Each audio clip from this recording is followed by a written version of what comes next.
Hai, selamat datang dan selamat bergabung di channel Keranda Malam. Channel YouTube yang menampilkan kisah-kisah horor, urban legend, dan cerita-cerita mistis yang menakutkan. Di sini kalian akan menemukan video-video yang menghibur sekaligus menegangkan. Setiap video yang kami sajikan dijamin akan membuat bulu kuduk kalian merinding. Dari cerita-cerita hantu menyeramkan hingga urban legend yang misterius. Dalam kesempatan ini, saya akan membawakan sebuah cerita yang merupakan pengalaman pribadi seorang siswi calon biarawati di salah satu biara di Austria. Sebuah kisah di mana seorang siswi yang baru saja menyaksikan kematian biarawati mengalami hal-hal menyeramkan yang mengganggu hidupnya. Bagaimanakah kisahnya? Mari kita simak bersama. Begini ceritanya.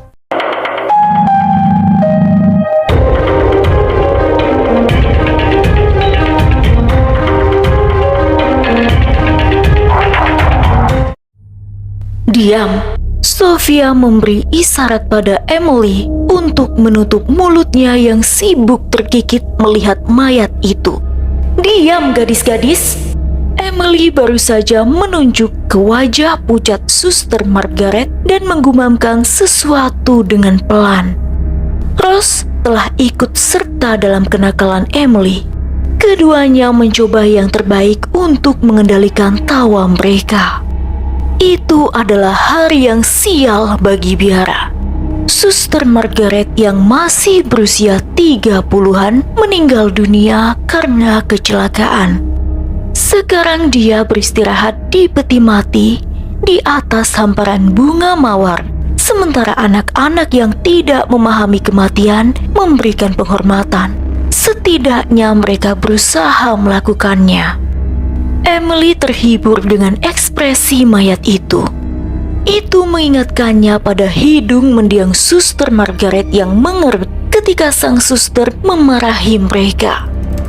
Hidungnya selalu mengembang dengan cara yang lucu yang nantinya akan mereka tiru di asrama. Rose adalah peniru yang baik.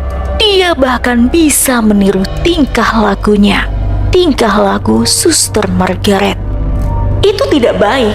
Dia meninggal. Kamu berada di pemakaman yang penuh tangisan. Sofia sekarang sangat marah karena Emily dan Rose gagal mengendalikan emosi mereka. Lalu, keduanya terdiam menyadari keseriusan situasi. Orang mati tidak boleh diolok-olok. Sementara itu, ketika tiba giliran Sofia untuk memberikan penghormatan, dia memandangi mayat itu dengan hati-hati. Kasihan Suster Margaret, pikirnya. Sang suster tidak pernah memarahinya karena Sofia selalu menjadi anak yang cerdas dan penurut. Dia selalu mengerjakan PR tepat waktu. Sofia memperhatikan Suster Margaret ketika sang suster berbicara dan menjawab semua pertanyaan sang suster dengan benar. Sofia berada di sisi baik Suster Margaret. Dia tahu bahwa wanita itu selalu merasa bangga padanya karena dia adalah siswi yang paling cerdas di antara semua siswi. Sofia memandangi bibir Suster Margaret yang mengerucut dan bertanya-tanya betapa nyata penampilannya. Seolah-olah sang suster hanya sedang tertidur dan dia bisa bangun kapan saja serta menjauh dari peti mati, berteriak sekeras-kerasnya dan meminta anak-anak membuka buku mereka. Sofia mengamati alisnya, kelopak matanya, semua ciri khasnya yang mencolok dengan hati-hati seperti yang dia lakukan dari dekat setiap hari karena Sofia duduk di bangku paling pertama. Matanya, seperti apa matanya? Sofia berpikir, bukankah warnanya biru pucat? Gumamnya. Dalam sepersekian detik itu, Sofia membayangkan pintu-pintu itu terbuka ketika Margaret berbalik menghadapnya, kemudian tersenyum. Keheningan yang memekakan telinga muncul di dalam dirinya. Dunia di sekelilingnya tiba-tiba membeku. "Ayo, lanjut!" Seseorang menimpali dari belakang. Lamunan Sofia dipatahkan oleh Percy yang meminta gilirannya. Sofia memandangnya lalu berbalik untuk melihat mayat itu. Suster Margaret belum beringsut sedikit pun. Dia hanya berbaring di sana, mati seperti mayat. Sore itu, saat istirahat, ketika gadis-gadis sedang bermain bola tangan di lapangan, Sofia hanya duduk di sana memandangi mereka. Wajah mereka bersinar, kontras dengan apa yang baru saja dia saksikan. Dia bertanya-tanya betapa mudahnya orang bisa move on, seolah-olah tidak terjadi apa-apa. Apa arti kematian bagi mereka? Pertemuan sosial yang berlangsung selama 1 jam? Apakah hanya itu waktu yang mereka miliki untuk orang mati? Atau mungkin mereka bahagia karena orang mati mengingatkan mereka untuk merayakan orang hidup. Dia bertanya-tanya tentang semua hal-hal duniawi yang sering dilakukan orang-orang, mesin yang selalu menggerakkan tindakan-tindakan tidak berguna mereka, dan perburuan mereka akan ketidakpedulian yang disengaja supaya kepala mereka tidak memikirkan tentang kematian.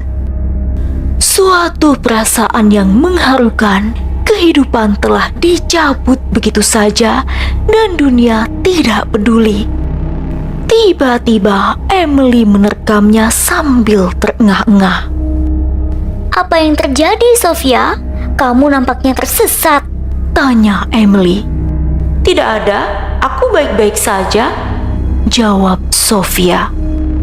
"Ayo bergabung dengan kami," lanjut Emily yang langsung ditimpali oleh Sofia. "Aku rasa aku tidak menyukainya. Kalian lanjutkan saja, aku akan pergi ke ruang belajar." Sofia ambil buku-bukunya dan berjalan menuju koridor yang luas. "Sungguh aneh," bisik Rose begitu Sofia pergi. "Rose, dia adalah teman kita." Emily mengingatkan.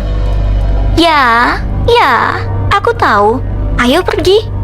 Rose menarik Emily kembali ke dalam permainan. Saat itu di ruang belajar, hanya ada 3 gadis lain ketika Sofia membuka pintu. Mereka tampak khawatir. Saat mengetahui bahwa itu hanyalah siswi lain yaitu Sofia, mereka kembali ke majalah yang mereka sembunyikan dari suatu tempat. Hidup terus berjalan. Sofia berpikir sambil mengambil kursi baris pertama. Dia hampir tidak bisa membaca tawa mereka ketika dia berbalik dengan jengkel dan menatap ke arah mereka. Gadis-gadis itu terdiam.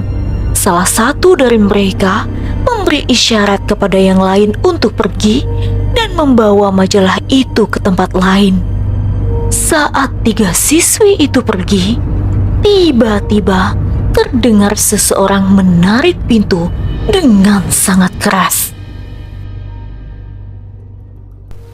Pintu dibanting hingga tertutup dan gaungnya bergema di seluruh aula yang kosong.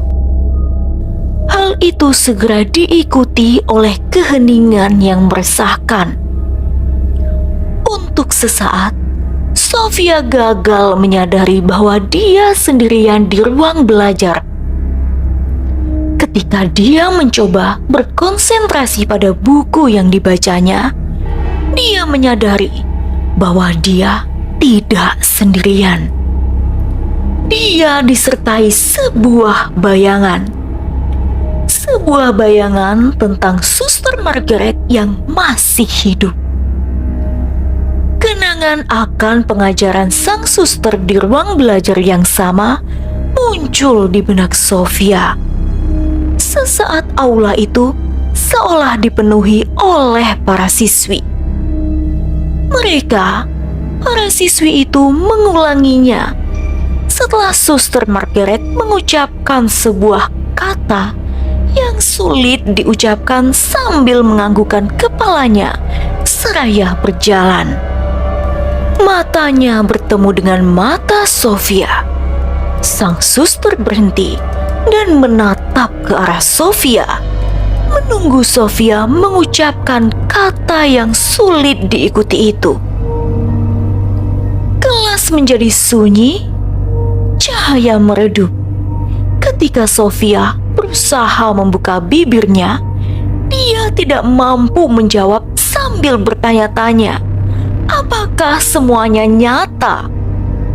Seketika dia mendengar bisikan dari belakang. Sofia! Sofia segera berbalik, melihat ke sudut ruangan besar yang remang-remang. Dia mengamati dari sudut ke sudut lainnya.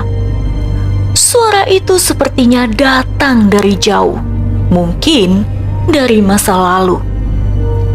Beranggapan panggilan itu hanya tipuan pikirannya, Sofia sekali lagi membenamkan kepalanya ke dalam buku. Bagaimana jika jiwa Suster Margaret tidak pernah pergi?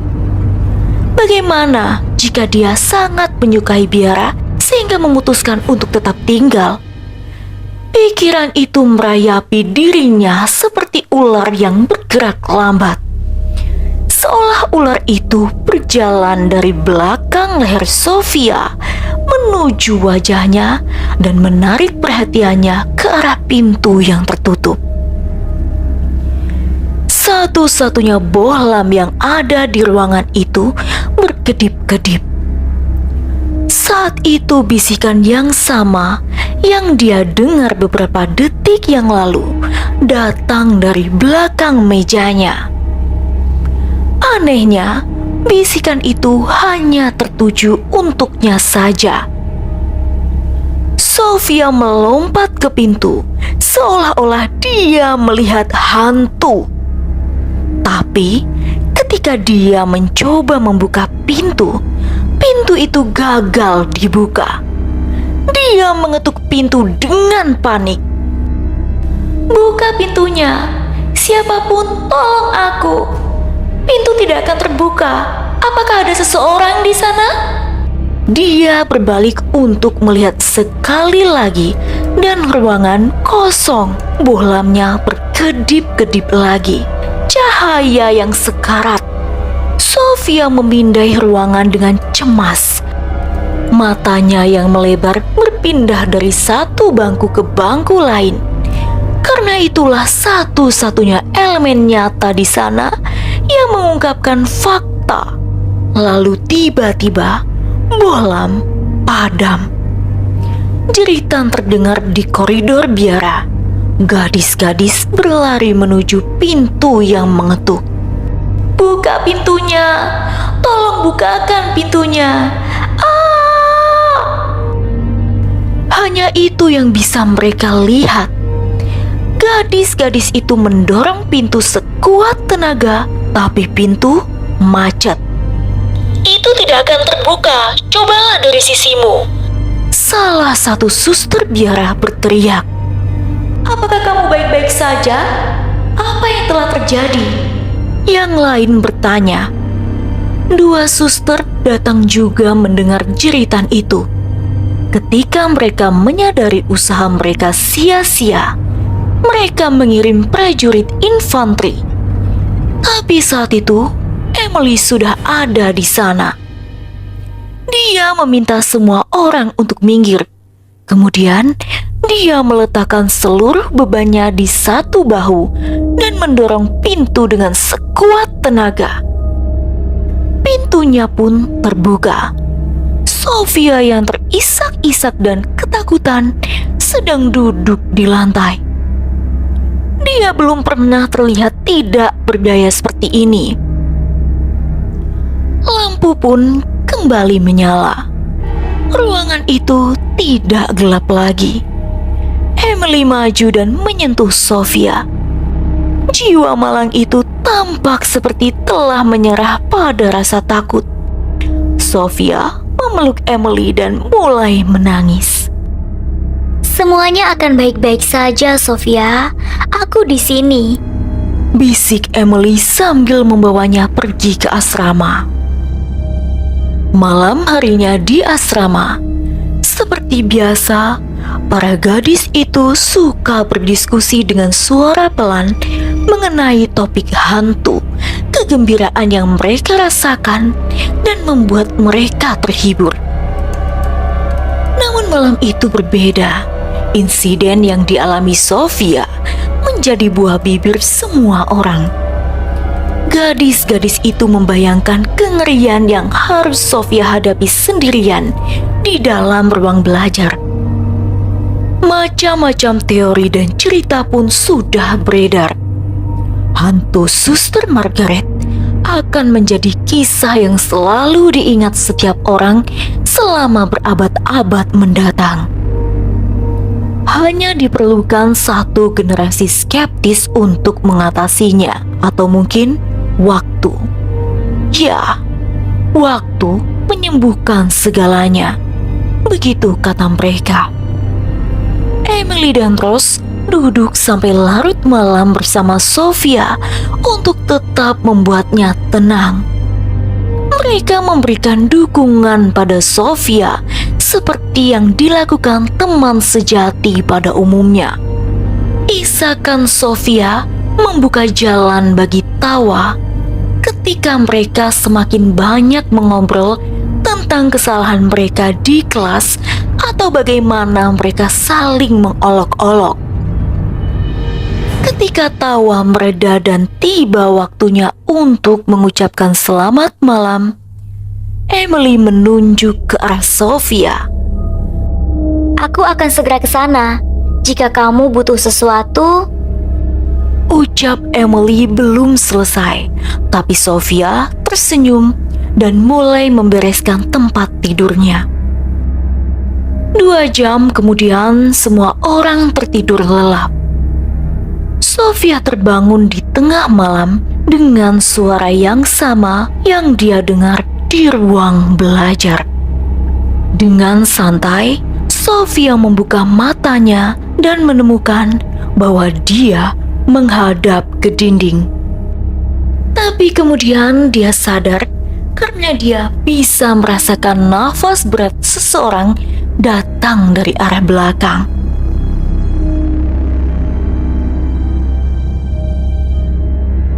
Kengerian tergambar di wajah Sofia saat dia membayangkan sosok yang tidak lain adalah Suster Margaret berada di belakangnya. Sofia tidak mempunyai kekuatan untuk berbalik dan mencari apa yang mungkin dia temukan. Dia membiarkan momen itu berlalu dengan ketakutan.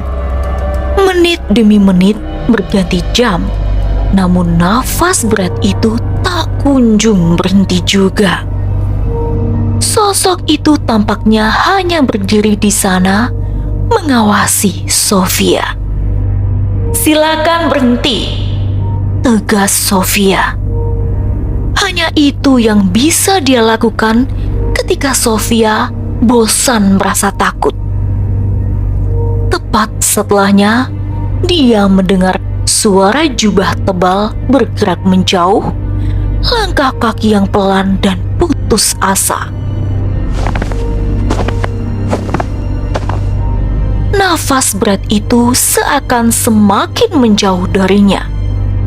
Tampaknya dia menunggu Sofia di depan pintu, lalu kemudian menghilang di lorong.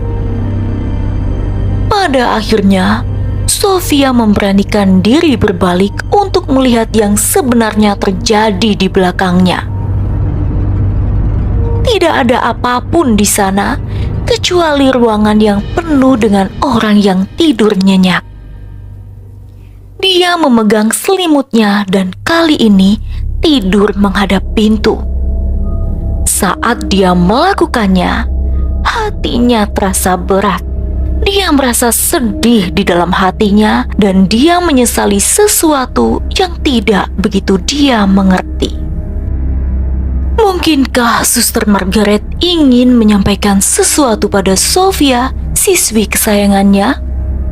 Sampai sekarang tidak ada yang tahu.